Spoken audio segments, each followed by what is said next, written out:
Meet the Robot Chemist, a mobile autonomous worker that has been designed to offer a helping hand around the lab. We started the project around 3 years ago, and we'd never worked with mobile robots before. We've worked with automation, but the first few months were spent really just learning how to drive the thing around the lab reliably. What we've done unusually is to use a mobile system. That has advantages because you can really drop it into an existing lab and without much modification use equipment which is already there. To some extent, if a human can use the equipment, the robot can use the equipment. This robot helper has been designed by chemists at the University of Liverpool to help them in their research into developing photocatalysts, which are materials that help produce hydrogen from water using light. So the robot, it communicates with a software control system wirelessly. It needs to be wireless because it's moving around a large space. The robot weighs out the solid catalyst, it dispenses the liquids, it shines the light onto the samples, it measures the outputs, which is hydrogen, and based on this output, the hydrogen emission from the experiment, it then makes a decision about what to do next. Just like a human chemist, this robot needs to be able to adapt its workflow based on the outcome of its experiments.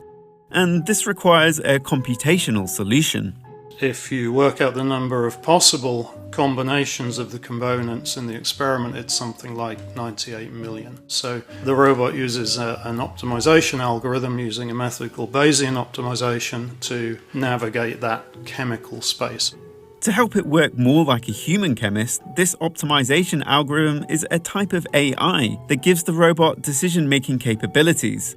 But unlike its human counterpart, the robot can run continuously, so there's a balance to be struck between giving the robot too much freedom and restricting it. If you explore too much, then you end up doing 98 million experiments, and that's just not possible.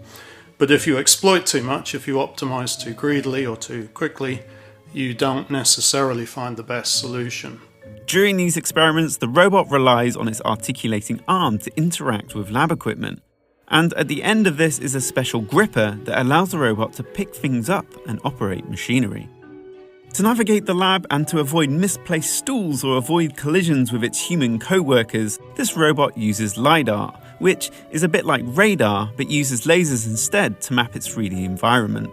On top of this laser scanning system, there's a force feedback calibration, and what that is the robot taps a cube which is located in a fixed space, and that then provides a 6th position reference point. The robot is programmed with the coordinates of equipment and instruments that it needs to use, and each of these stations is marked with their own cubes. This gets the robot closer to having the sort of positioning and control that a human would have with their hands, which is essential when interacting with delicate glassware. It doesn't just move around according to a program, it navigates and makes its choice to do the most optimal schedule. Now, you could in principle do that with a human, but it's a pretty uncomfortable way for most people to work, to be driven by an algorithm. Bear in mind, the robot doesn't invent the experiment, doesn't design the experiment, it doesn't come up with the hypotheses. So the robot is a tool to search the space. We still need people to think of the problems to work on. So I don't see it as replacing jobs at this stage. I see it as augmenting people's ability to do research.